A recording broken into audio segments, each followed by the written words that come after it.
The Sea Lady by G.Wells, Chapter the 6th. Symptomatic. 1. My cousin Melville is never very clear about his dates. Now this is greatly to be regretted, because it would be very illuminating indeed if one could tell just how many days elapsed before he came upon Chatteris in intimate conversation with the Sea Lady.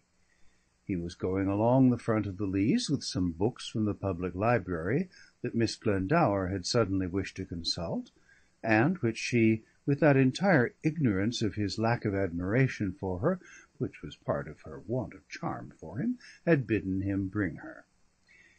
It was in one of those sheltered paths just under the brow, which give such a pleasant and characteristic charm to Folkestone, that he came upon a little group about the Sea Lady's bath-chair. Chatteris was seated in one of the wooden seats that are embedded in the bank, and was leaning forward and looking into the Sea Lady's face, and she was speaking with a smile that struck Melville, even at the time, as being a little special in its quality, and she seems to have been capable of many charming smiles.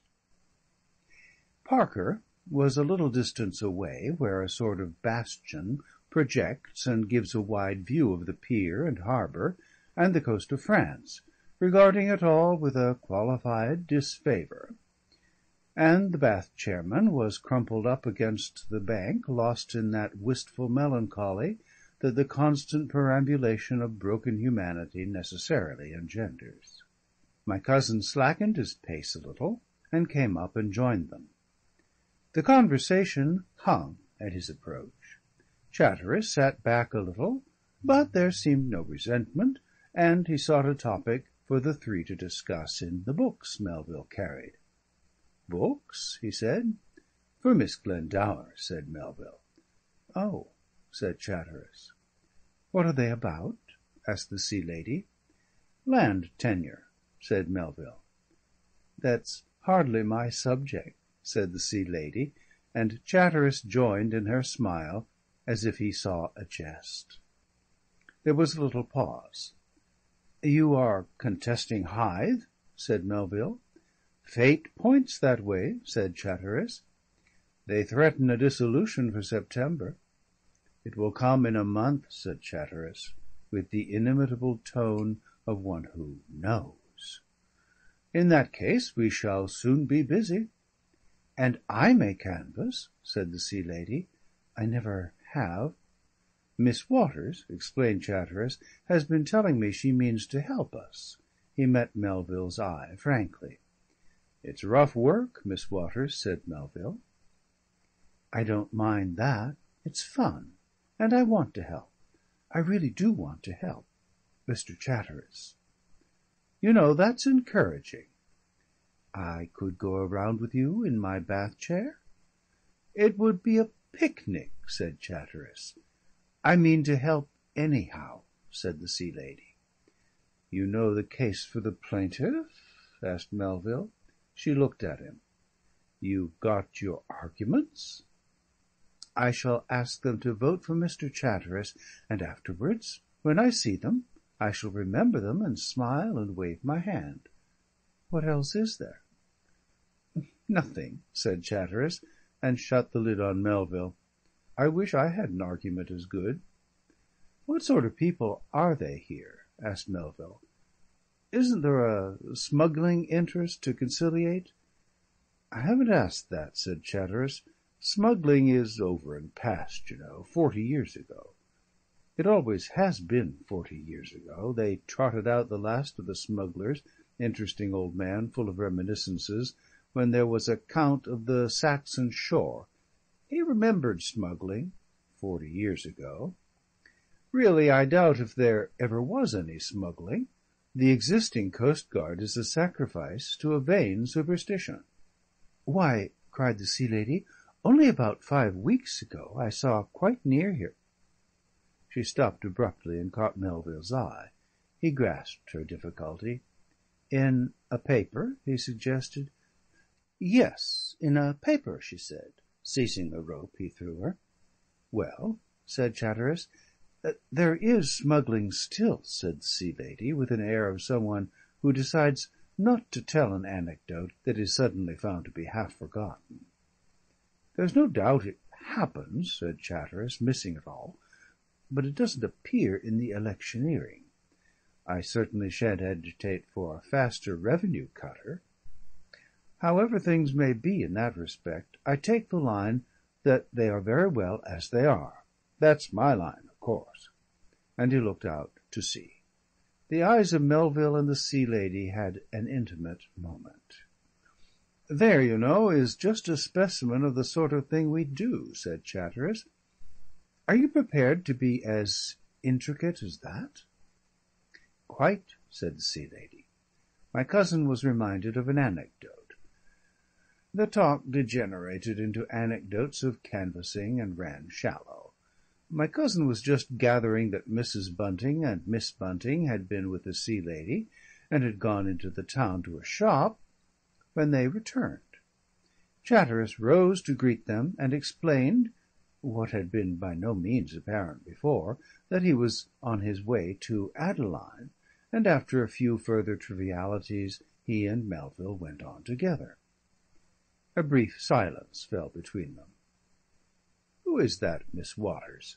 said Chatteris. "Friend of Mrs. Bunting," prevaricated Melville. "So I gather. She seems a very charming person." "She is. She's interesting. Her illness seems to throw her up. It makes a passive thing of her, like a picture or something that's imaginary. Imagined, anyhow. She sits there and smiles and responds. Her eyes have something intimate, and yet—" My cousin offered no assistance. "Where did Mrs. Bunting find her?" My cousin had to gather himself together for a second or so. "There's something," he said deliberately, "that Mrs. Bunting doesn't seem disposed—" "What can it be?" "Oh, it's bound to be all right," said Melville, rather weakly. "It's strange, too. Mrs. Bunting is usually so disposed." Melville left that to itself. "That's what one feels," said Chatteris. "What?" "Mystery.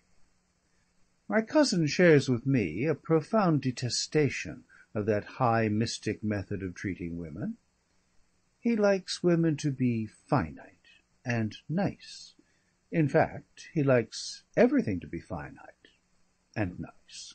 So he merely grunted. But Chatteris was not to be stopped by that. He passed to a critical note. "No doubt it's all illusion. All women are impressionists. A patch, a light. You get an effect. And that is all you are meant to get, I suppose. She gets an effect. But how? That's the mystery. It's not merely beauty. There's plenty of beauty in the world, but not of these effects. The eyes, I fancy." He dwelt on that for a moment. "There's really nothing in eyes, you know, Chatteris," said my cousin Melville, borrowing an alien argument and a tone of analytical cynicism from me. "Have you ever looked at eyes through a hole in the sheet?" "Oh, I don't know," said Chatteris. "I don't mean the mere physical eye. Perhaps it's the look of health, and the bath chair. A bold discord.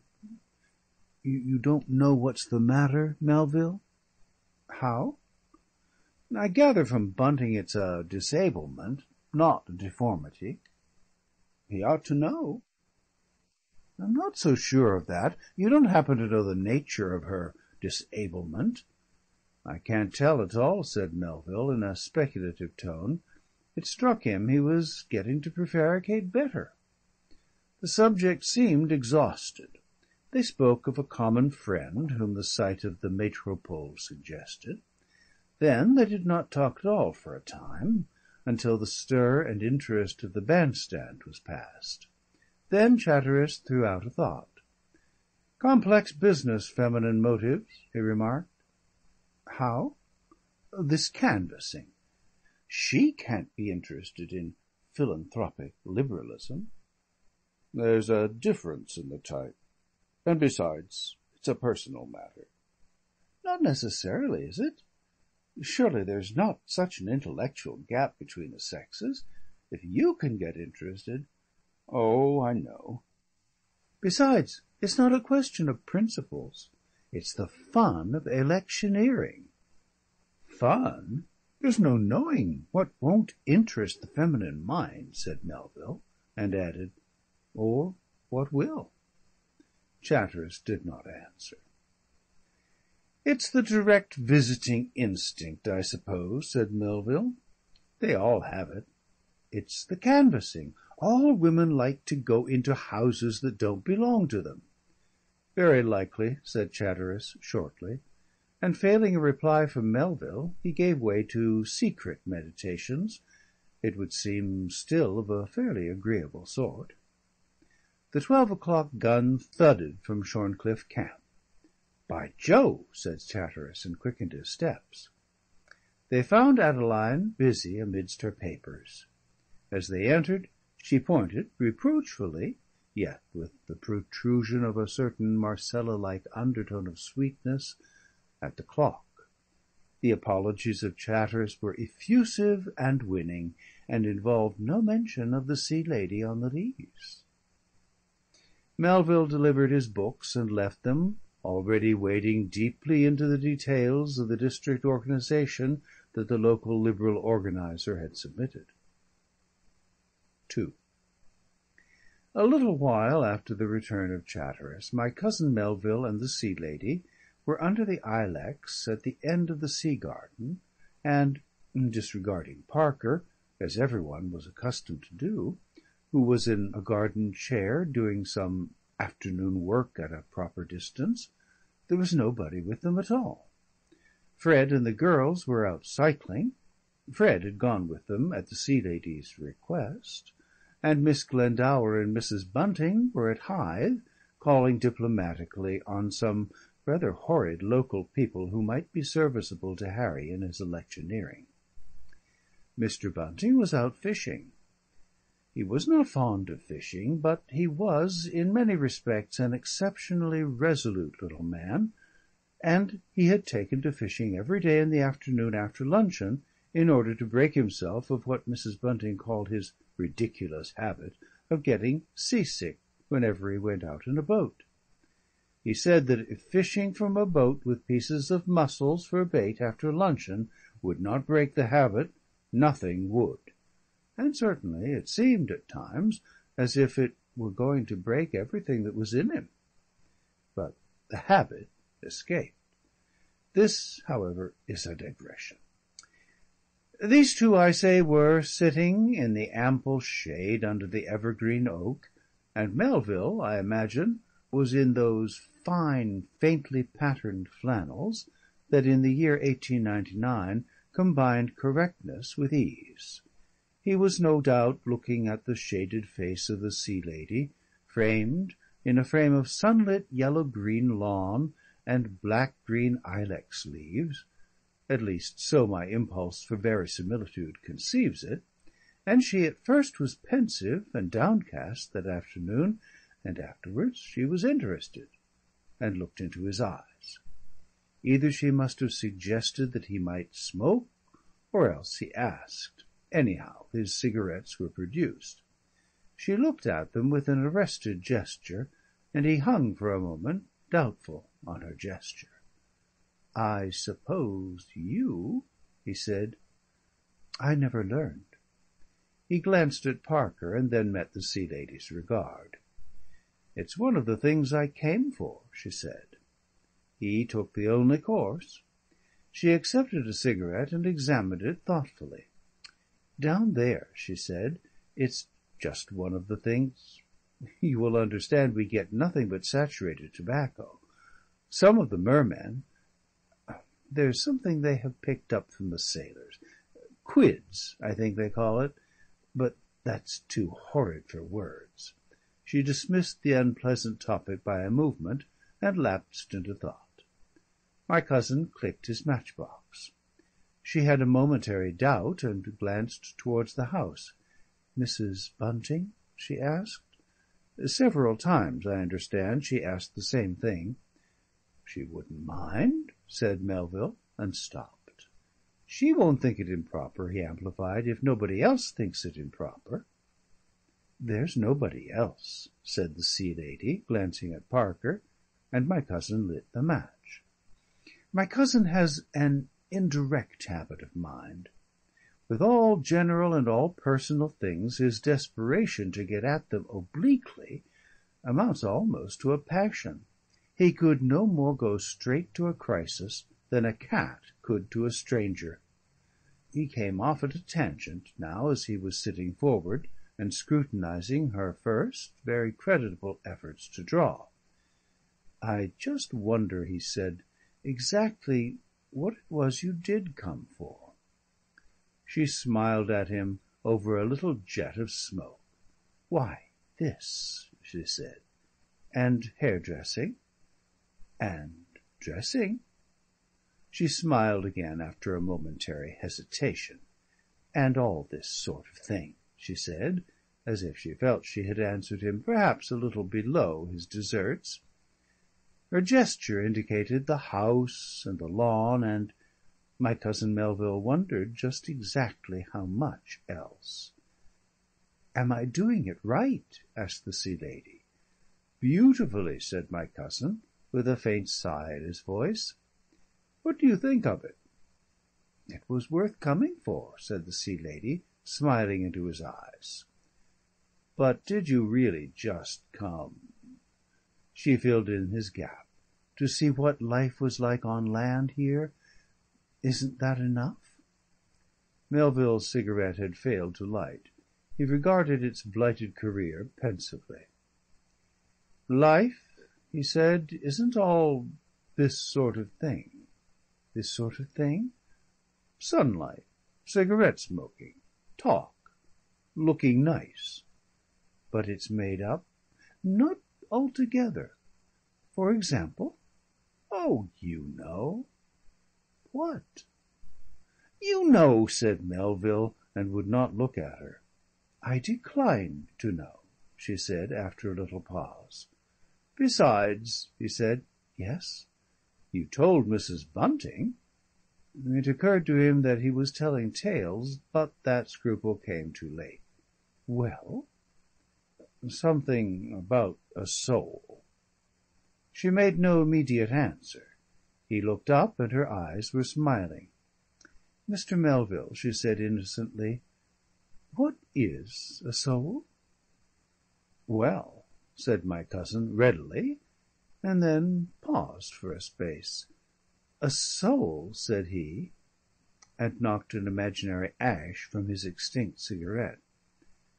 "A soul," he repeated, and glanced at Parker. "A soul, you know," he said again, and looked at the Sea Lady with the air of a man who is handling a difficult matter with skilful care. "Come to think of it," he said, "it's a rather complicated matter to explain." "To a being without one?" "To any one," said my cousin Melville, suddenly admitting his difficulty. He meditated upon her eyes for a moment. "Besides," he said, "you know what a soul is perfectly well." "No," she answered, "I don't." "You know as well as I do." "Ah, that may be different." "You came to get a soul." "Perhaps I don't want one." "Why, if one hasn't one—" "Ah, there!" and my cousin shrugged his shoulders. "But really, you know, it's just the generality of it that makes it hard to define." "Everybody has a soul?" "Everyone." "Except me?" "I'm not certain of that." "Mrs. Bunting?" "Certainly." "And Mr. Bunting?" "Everyone. Has Miss Glendower?" "Lots." The Sea Lady mused. She went off at a tangent abruptly. "Mr. Melville," she said, "what is a union of souls?" Melville flicked his extinct cigarette suddenly into an elbow shape and then threw it away. The phrase may have awakened some reminiscence. "It's an extra," he said. "It's a sort of flourish. And sometimes it's like leaving cards by footmen, a substitute for the real presence." There came a gap. He remained downcast, trying to find a way towards whatever it was that was in his mind to say. Conceivably he did not clearly know what that might be until he came to it. The Sea Lady abandoned an attempt to understand him in favour of a more urgent topic. "Do you think Miss Glendower and Mr. Chatteris—" Melville looked up at her. He noticed she had hung on the latter name. "Decidedly," he said. "It's just what they would do." Then he spoke again. "Chatteris?" he said. "Yes," said she. "I thought so," said Melville. The Sea Lady regarded him gravely. They scrutinised each other with an unprecedented intimacy. Melville was suddenly direct. It was a discovery that it seemed he ought to have made all along. He felt quite unaccountably bitter. He spoke with a twitch of the mouth, and his voice had a note of accusation. "You want to talk about him?" She nodded, still grave. "Well, I don't." He changed his note. "But I will, if you wish it." "I thought you would." "Oh, you know," said Melville, discovering his extinct cigarette was within reach of a vindictive heel. She said nothing. "Well?" said Melville. "I saw him first," she apologised, "some years ago." "Where?" "In the South Seas, near Tonga." "And that is really what you came for?" This time her manner was convincing. She admitted, "Yes." Melville was carefully impartial. "He's slightly," he admitted, "and well built, and a decent chap. A decent chap. But I don't see why you—" He went off at a tangent. "He didn't see you?" "Oh, no." Melville's pose and tone suggested a mind of extreme liberality. "I don't see why you came," he said, "nor what you mean to do. You see," with an air of noting a trifling but valid obstacle, "there's Miss Glendower." "Is there?" she said. "Well, isn't there?" "That's just it," she said. "And besides, after all, you know, why should you—" "I admit it's unreasonable," she said. "But why reason about it? It's a matter of the imagination." "For him?" "How should I know how it takes him? That is what I want to know." Melville looked her in the eyes again. "You know, you're not playing fair," he said. "To her?" "To any one." "Why?" "Because you are immortal and unencumbered. Because you can do everything you want to do, and we cannot. I don't know why we cannot, but we cannot. Here we are with our short lives and our little souls to save or lose, fussing for our little concerns, and you, out of the elements, come and beckon." "The elements have their rights," she said. And then, "The elements are the elements, you know. That is what you forget." "Imagination?" "Certainly. That's the element. Those elements of your chemists—" "Yes?" "Are all imagination. There isn't any other." She went on. "And all the elements of your life, the life you imagine you are living, the little things you must do, the little cares, the extraordinary little duties, the day by day, the hypnotic limitations, all these things are a fancy that has taken hold of you too strongly for you to shake off. You daren't, you mustn't, you can't. To us who watch you—" "You watch us?" "Oh, yes. We watch you, and sometimes we envy you. Not only for the dry air and the sunlight and the shadows of trees and the feeling of morning and the pleasantness of many such things, but because your lives begin and end, because you look towards an end.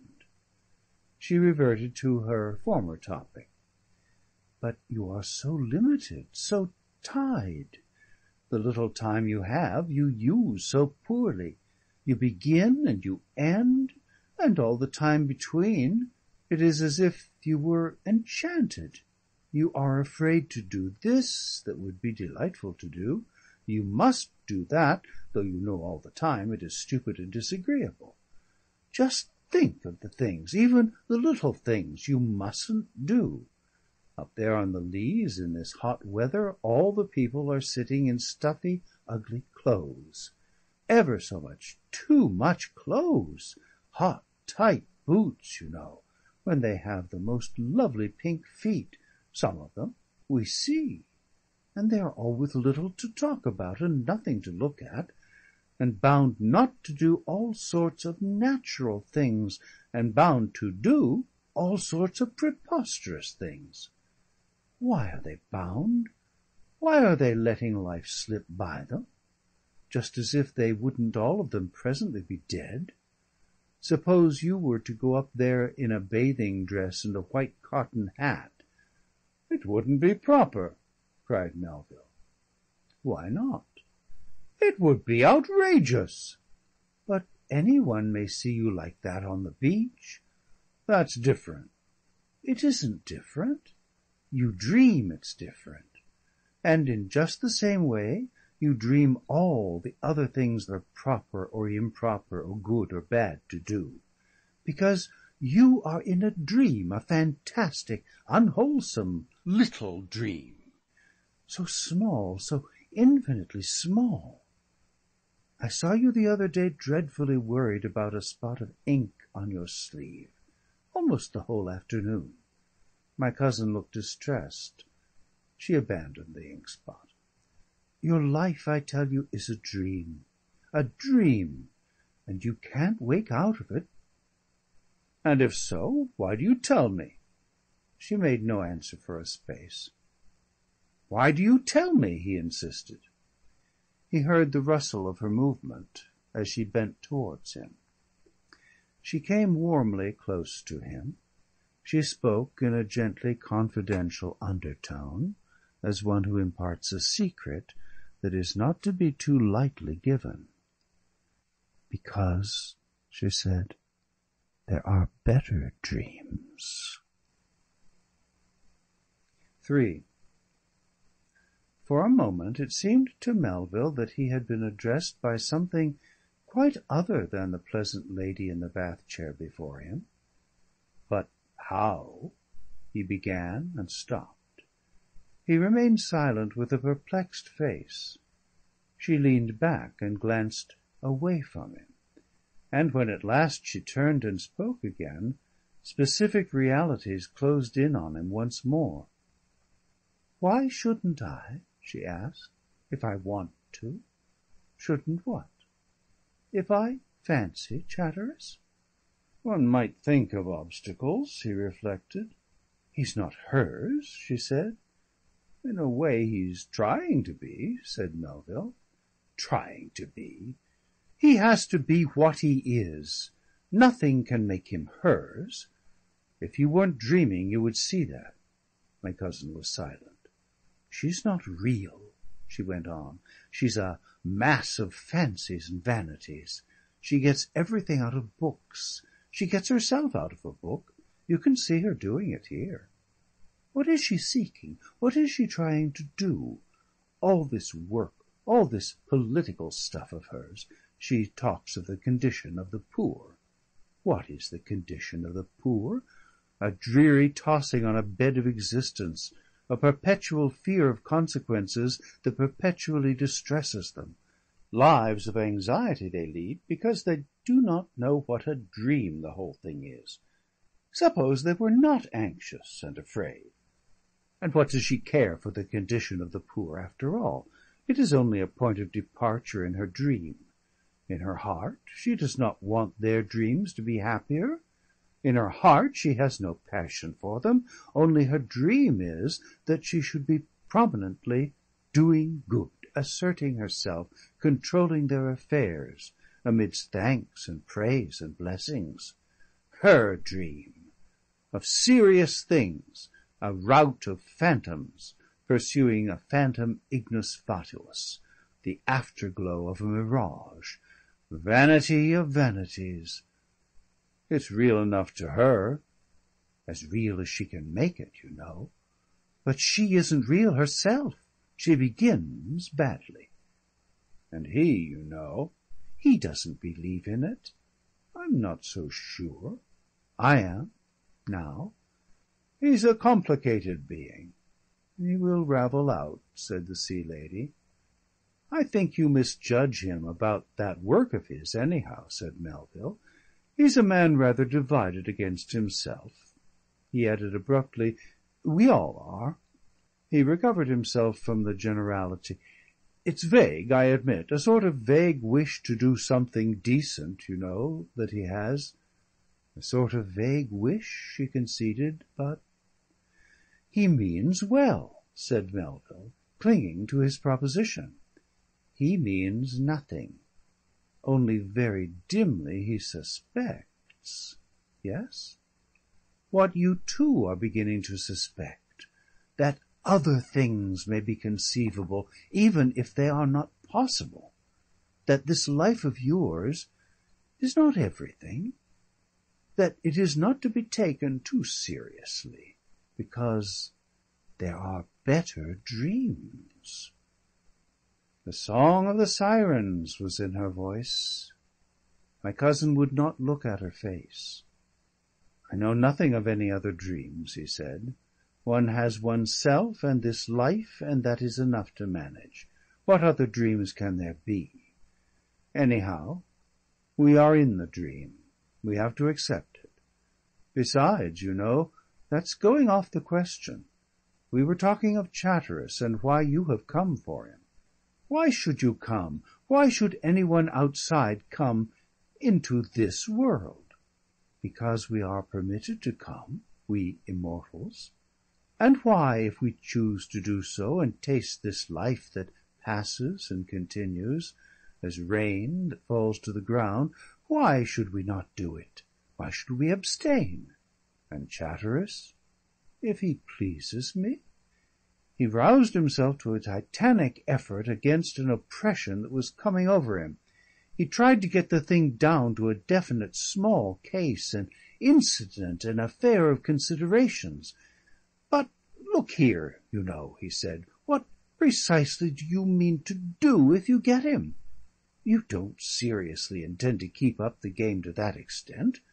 You don't mean, positively in our terrestrial fashion, you know, to marry him? The Sea Lady laughed at his recovery of the practical tone. Well, why not? She asked. And go about in a bath chair and...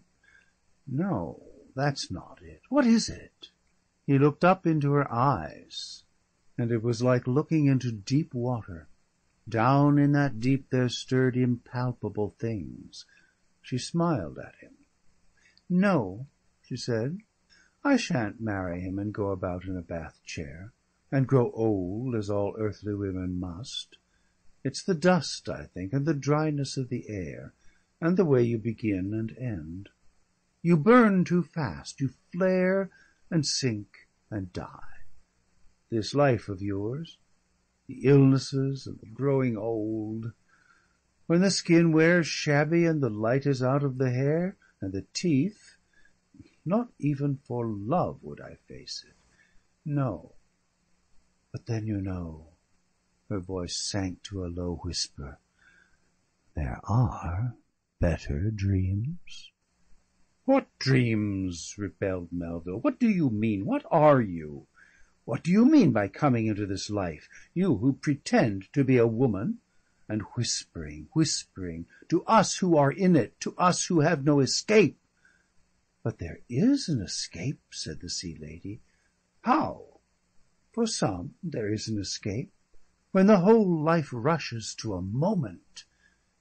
And then she stopped. Now there is clearly no sense in this sentence to my mind, even from a lady of an essentially imaginary sort who comes out of the sea.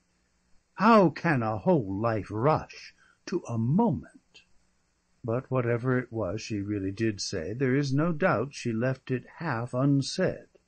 He glanced up at her abrupt pause, and she was looking at the house. "Doris! Doris! Are you there?" It was Mrs. Bunting's voice floating athwart the lawn, the voice of the ascendant present, of invincibly sensible things. The world grew real again to Melville. He seemed to wake up, to start back from some delusive trance that crept upon him. He looked at the Sea Lady as if he were already incredulous of the things they had said, as if he had been asleep and dreamed the talk. Some light seemed to go out, some fancy faded. His eye rested upon the inscription, "Flamps, Bath Chair Proprietor," just visible under her arm. "We've got perhaps a little more serious than," he said doubtfully, and then, "What you have been saying, did you exactly mean—" The rustle of Mrs. Bunting's advance became audible, and Parker moved and coughed. He was quite sure they had been more serious than another time, perhaps. Had all these things really been said, or was he under some fantastic hallucination? He had a sudden thought. "Where's your cigarette?" he asked. But her cigarette had ended long ago. "And what have you been talking about so long?" sang Mrs. Bunting, with an almost motherly hand on the back of Melville's chair.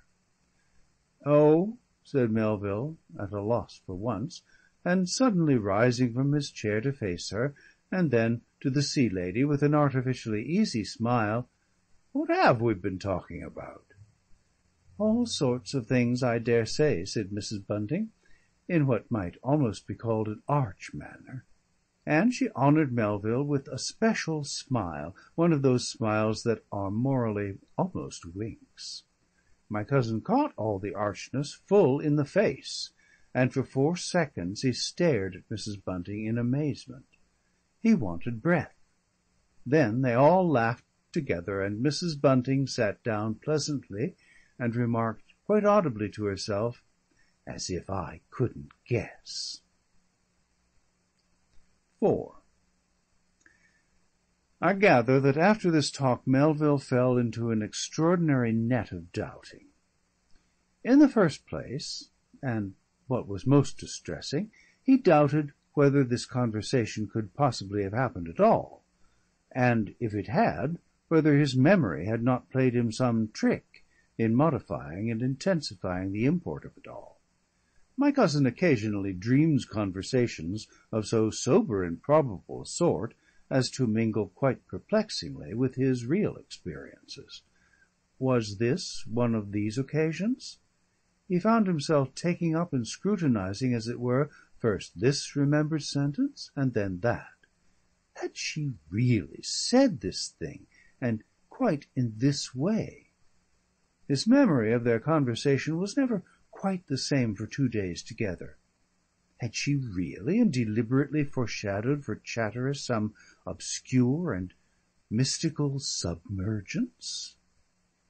What intensified and complicated his doubts most was the Sea Lady's subsequent serene freedom from allusion to anything that might or might not have passed. She behaved just as she had always behaved, neither in added intimacy nor that distance that follows indiscreet confidences appeared in her manner. And amidst this crop of questions arose presently quite a new set of doubts, as if he were not already sufficiently equipped. The Sea Lady alleged she had come to the world that lives on land for Chatteris. And then? He had not hitherto looked ahead to see precisely what would happen to Chatteris, to Miss Glendower, to the Buntings, or any one, when, as seemed highly probable, Chatteris was got. There were other dreams, there was another existence, and elsewhere, and Chatteris was to go there? So she said, But it came into Melville's mind with a quite disproportionate force and vividness that once, long ago, he had seen a picture of a man and a mermaid rushing downward through deep water. Could it possibly be that sort of thing in the year 1899? Conceivably, if she had said these things, did she mean them? And if she meant them, and this definite campaign of capture was in hand, what was an orderly, sane-living, well-dressed bachelor of the world to do? Look on until things ended in a catastrophe? One figures his face almost aged. He appears to have hovered about the house on the Sandgate Riviera to a scandalous extent, failing always to get a sufficiently long and intimate tete-a-tete with the Sea Lady to settle once for all his doubts as to what really had been said and what he had dreamed or fancied in their talk. Never had he been so exceedingly disturbed as he was by the twist this talk had taken. Never had his habitual pose of humorous acquiescence in life been quite so difficult to keep up. He became positively absent-minded. "You know, if it's like that, it's serious," was the burden of his private mutterings. His condition was palpable even to Mrs. Bunting, but she misunderstood his nature. She said something. Finally, and quite abruptly, he set off to London in a state of frantic determination to get out of it all. The Sea Lady wished him good-bye in Mrs. Bunting's presence, as if there had never been anything unusual between them. I suppose one may contrive to understand something of his disturbance. He had made quite considerable sacrifices to the world. He had at great pains found his place and his way in it. He had imagined he had really got the hang of it, as people say, and was having an interesting time. And then, you know, to encounter a voice that subsequently insists upon haunting you with "there are better dreams," to hear a tale that threatens complications, disasters, broken hearts, and not to have the faintest idea of the proper thing to do.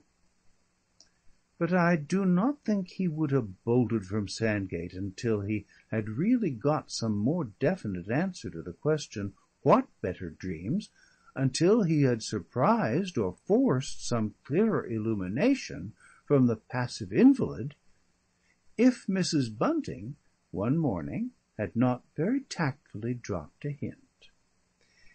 You know Mrs. Bunting, and you can imagine what she tactfully hinted. Just at that time, what with her own girls and the Glendower girls, her imagination was positively inflamed for matrimony. She was a matrimonial fanatic. She would have married anybody to anything just for the fun of doing it, and the idea of pairing off poor Melville to this mysterious immortal with a scaly tail seems to have appeared to her the most natural thing in the world. Apropos of nothing whatever, I fancy she remarked, "Your opportunity is now, Mr. Melville." "My opportunity?" cried Melville, trying madly not to understand in the face of her pink resolution.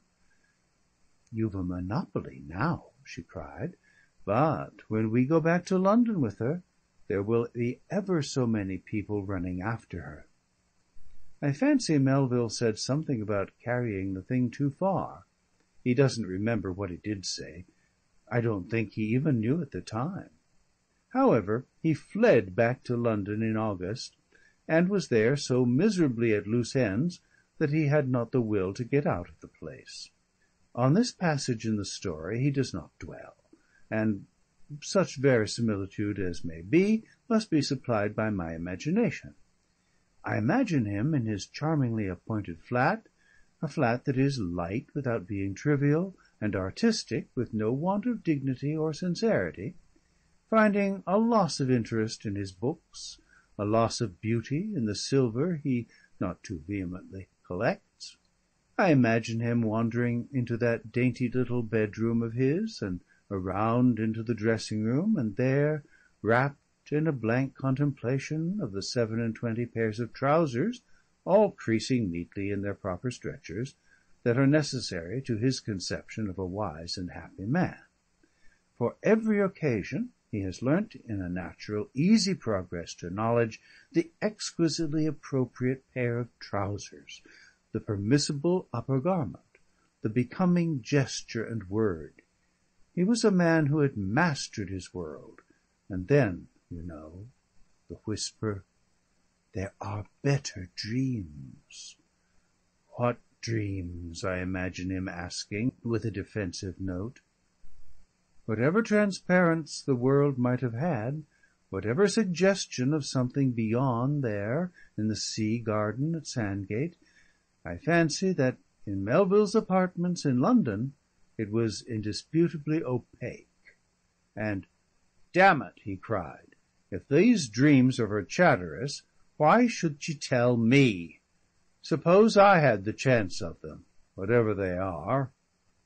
He reflected with a terrible sincerity in the nature of his will.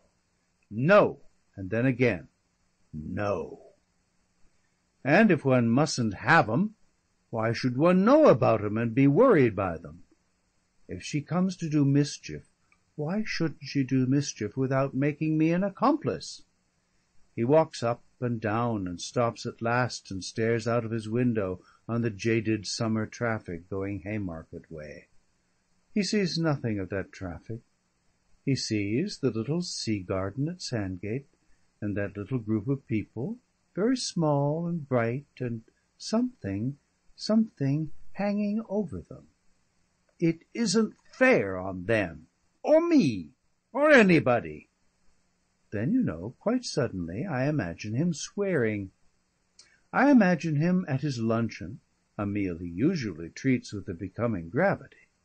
I imagine the waiter marking the kindly self-indulgence of his clean-shaven face, and advancing with that air of intimate participation the good waiter shows to such as he esteems. I figure the respectful pause, the respectful enquiry. "Oh, anything," cries Melville, and the waiter retires, amazed. 5. To add to Melville's distress, as petty discomforts do add to all genuine trouble, his clubhouse was undergoing an operation, and was full of builders and decorators. They had gouged out its windows and gagged its hall with scaffolding, and he and his like were guests of a stranger club that had several members who blew. They seemed never to do anything but blow and sigh and rustle papers and go to sleep about the place.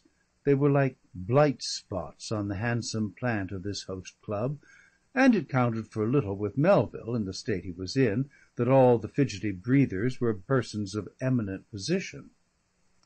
But it was this temporary dislocation of his world that brought him unexpectedly into a quasi-confidential talk with Chatteris one afternoon.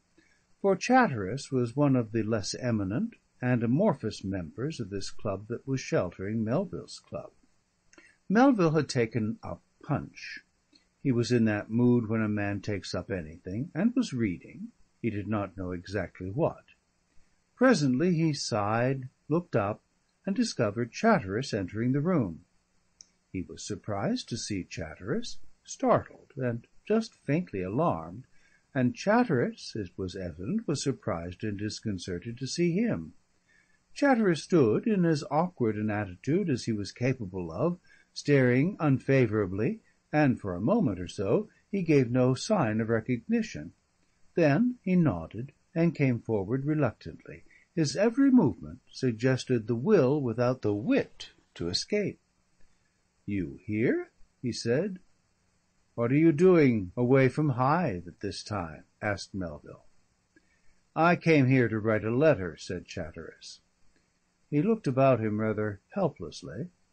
Then he sat down beside Melville and demanded a cigarette. Suddenly he plunged into intimacy. "It is doubtful whether I shall contest Hythe," he remarked. "Yes?" "Yes."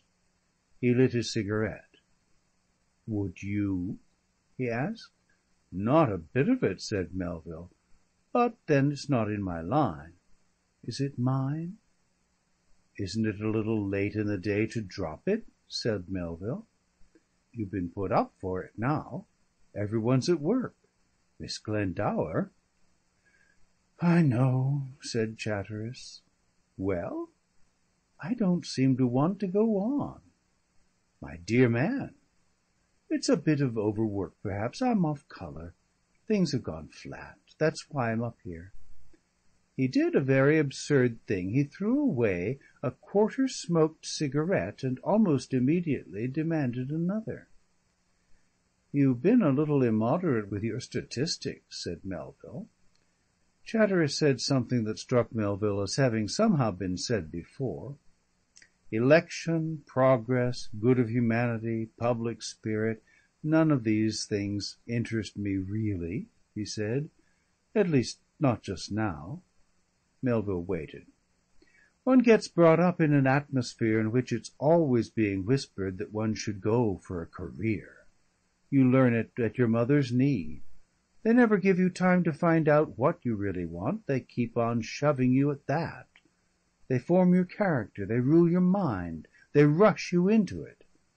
"They didn't rush me," said Melville. "They rushed me anyhow, and here I am."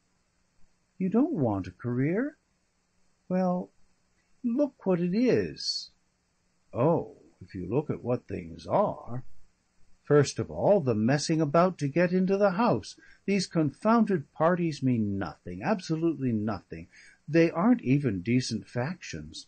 You blither to damned committees of damned tradesmen whose sole idea for this world is to get overpaid for their self-respect.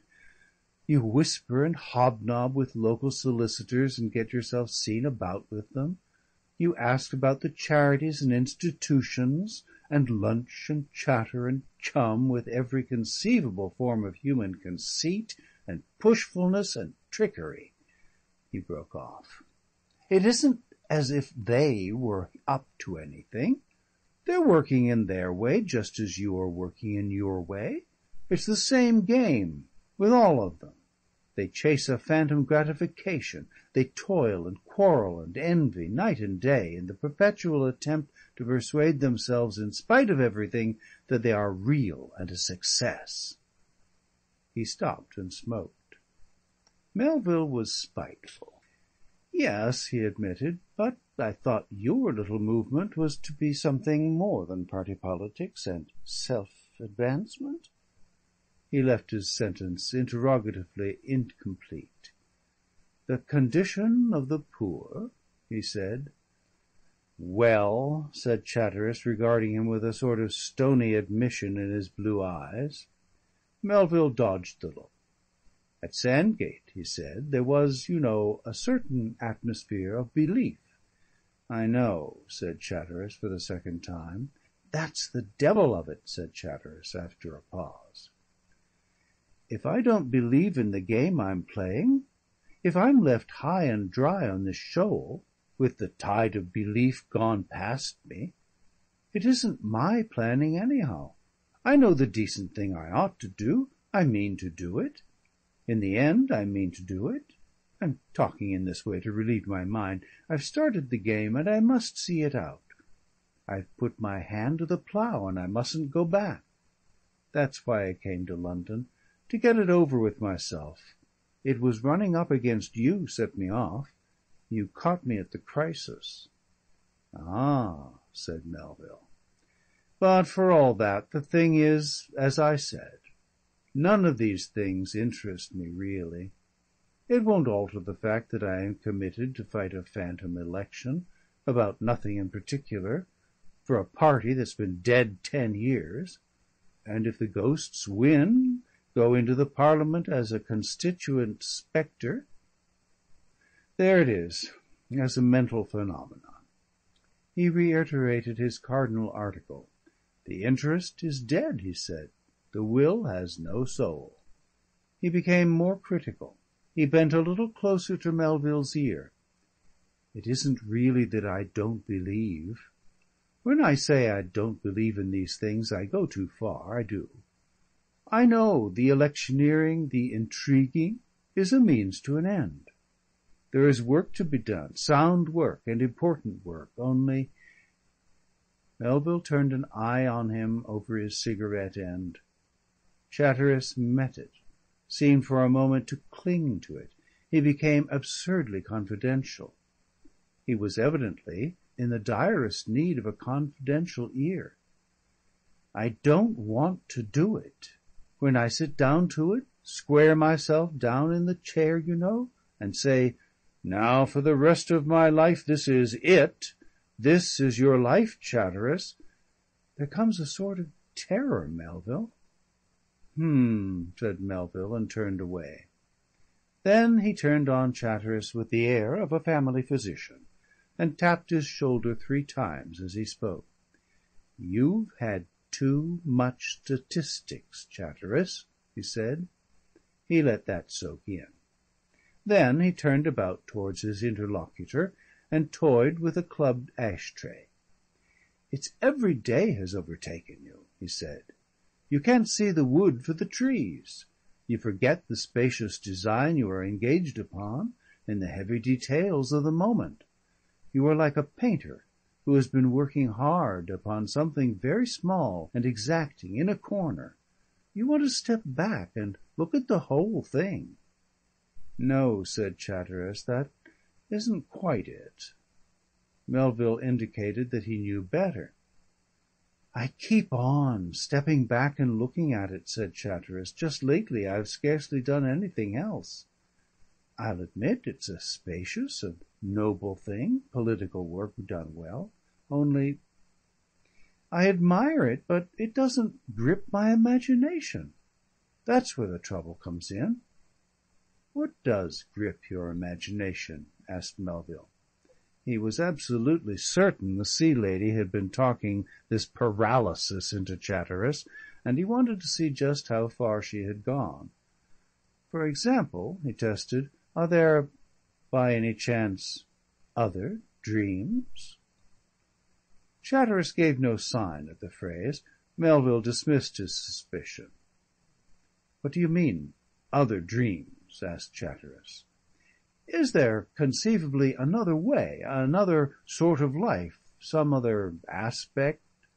"It's out of the question," said Chatteris. He added, rather remarkably, "Adeline's awfully good." My cousin Melville acquiesced silently in Adeline's goodness. "All this, you know, is a mood. My life is made for me, and it's a very good life. It's better than I deserve." "Heaps," said Melville. "Much," said Chatteris defiantly. "Ever so much," endorsed Melville. "Let's talk of other things," said Chatteris. "It's what even the street boys now call morbid nowadays, to doubt for a moment the absolute final, all this and nothing else in the worldishness of whatever you happen to be doing." My cousin Melville, however, could think of no other sufficiently interesting topic. "You left them all right at Sandgate?" he said, after a pause. "Except little Bunting." "Seedy?" "Been fishing." "Of course. Breezes and the spring tides." "And Miss Waters?" Chatteris shot a suspicious glance at him. He affected the off-hand style. "She's quite well," he said. "Looks just as charming as ever." "She really means that canvassing?" "She's spoken of it again." "She'll do a lot for you," said Melville, and left a fine wide pause. Chatteris assumed the tone of a man who gossips.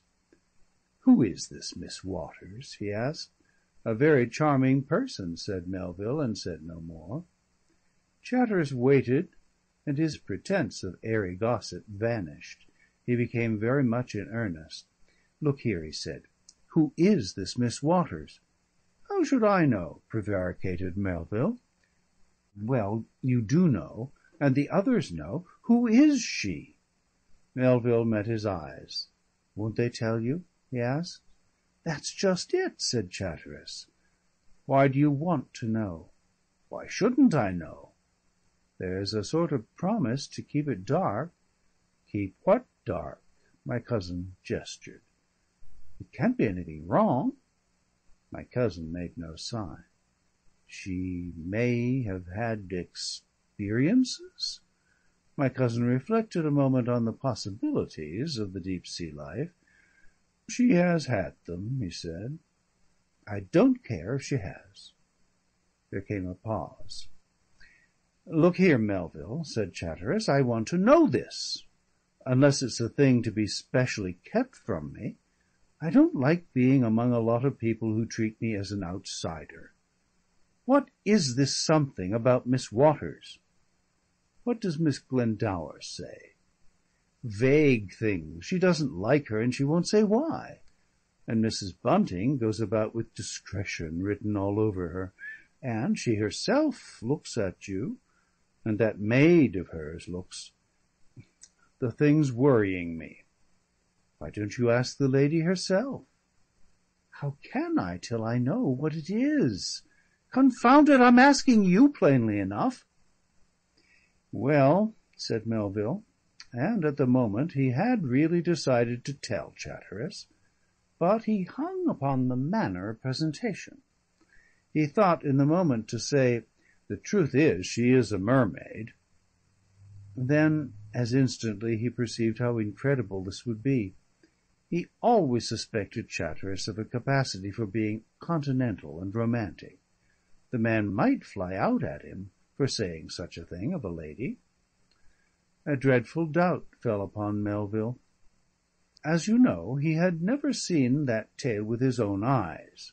In these surroundings there came to him such an incredulity of the Sea Lady as he had not felt even when first Mrs. Bunting told him of her. All about him was an atmosphere of solid reality, such as one can breathe only in a first-class London club. Everywhere ponderous armchairs met the eye. There were massive tables in abundance, and matchboxes of solid rock. The matches were of some specially large, heavy sort. On a ponderous, elephant-legged green baize table near at hand were several copies of the Times, the current Punch, an inkpot of solid brass, and a paperweight of lead. There are other dreams. It seemed impossible. The breathing of an eminent person in a chair in the far corner became very distinct in that interval. It was heavy and resolute like the sound of a stonemason's saw. It insisted upon itself as the touchstone of reality. It seemed to say at the first whisper of a thing so utterly improbable as a mermaid, it would snort and choke. "You wouldn't believe me if I told you," said Melville. "Well, tell me, anyhow." My cousin looked at an empty chair beside him. It was evidently stuffed with the very best horsehair that money could procure, stuffed with infinite skill and an almost religious care. It preached, in the open invitation of its expanded arms, that man does not live by bread alone, inasmuch as afterwards he needs a nap. An utterly dreamless chair. Mermaids? He felt that he was, after all, quite possibly the victim of a foolish delusion, hypnotized by Mrs. Bunting's beliefs. Was there not some more plausible interpretation, some phrase that would lie out bridgeways from the plausible to the truth? "It's no good," he groaned at last. Chatteris had been watching him furtively. "Oh, I don't care a hang," he said, and shied his second cigarette into the massively decorated fireplace. "It's no affair of mine." Then quite abruptly he sprang to his feet and gesticulated with an ineffectual hand. "You needn't," he said, and seemed to intend to say many regrettable things. Meanwhile, until his intention ripened, he sawed the air with his ineffectual hand. I fancy he ended by failing to find a thing sufficiently regrettable to express the pungency of the moment. He flung about and went towards the door. "Don't," he said to the back of the newspaper of the breathing member. "If you don't want to," he said to the respectful waiter at the door. The hall porter heard that He didn't care. He was damned if he did. "He might be one of these here guests," said the hall porter, greatly shocked. "That's what comes of lettin' 'em in so young." 6. Melville overcame an impulse to follow him. "Confound the fellow!" said he. And then, as the whole outburst came into focus, he said with still more emphasis, "Confound the fellow!" He stood up and became aware that the member who had been asleep was now regarding him with malevolent eyes. He perceived it was a hard and invincible malevolence, and that no petty apologetics of demeanour could avail against it. He turned about and went towards the door. The interview had done my cousin good. His misery and distress had lifted. He was presently bathed in a profound moral indignation, and that is the very antithesis of doubt and unhappiness. The more he thought it over, the more his indignation with Chatteris grew. That sudden, unreasonable outbreak altered all the perspectives of the case. He wished very much that he could meet Chatteris again and discuss the whole matter from a new footing. Think of it! He thought so vividly and so verbally that he was nearly talking to himself as he went along. It shaped itself into an outspoken discourse in his mind. Was there ever a more ungracious, ungrateful, unreasonable creature than this same Chatteris? He was the spoiled child of fortune. Things came to him, things were given to him. His very blunders brought more to him than other men's successes. Out of every 1,000 men, 999 might well find food for envy in this way luck had served him. Many a one has toiled all his life, and taken at last, gratefully, the merest fraction of all that had thrust itself upon this insatiable, thankless young man. Even I, thought my cousin, might envy him in several ways. And then at the mere first onset of duty, nay, at the mere first whisper of restraint, this insubordination, this protest and flight. Think, urged my cousin, of the common lot of men. Think of the many who suffer from hunger. It was a painful, socialistic sort of line to take, but in his mood of moral indignation my cousin pursued it relentlessly.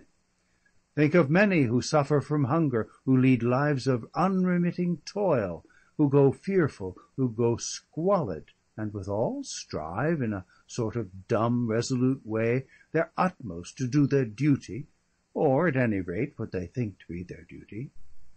Think of the chaste poor women in the world. Think again of the many honest souls who aspire to the service of their kind, and are so hemmed about and preoccupied that they may not give it. And then this pitiful creature comes with his mental gifts, his gifts of position and opportunity, the stimulus of great ideas, and a fiancée who is not only rich and beautiful, she is beautiful, but also the best of all possible helpers for him. And he turns away. It isn't good enough. It takes no hold upon his imagination, if you please.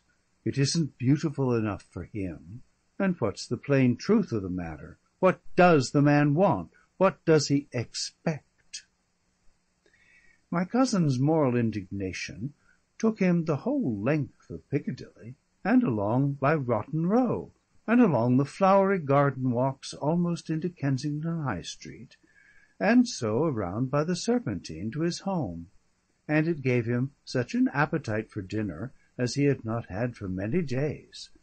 Life was bright for him all that evening, and he sat down at last, at 2 o'clock in the morning, before a needlessly lit, delightfully fusillading fire in his flat, to smoke one sound cigar before he went to bed. "No," he said suddenly, "I am not morbid either. I take the gifts the gods will give me. I try to make myself happy, and a few other people happy too, to do a few little duties decently, and that is enough for me. I don't look too deeply into things, and I don't look too widely about things. A few old simple ideals. Chatteris is a dreamer with an impossible, extravagant discontent. What does he dream of?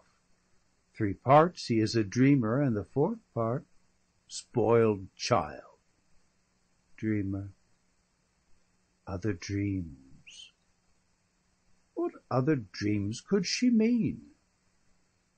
My cousin fell into profound musings.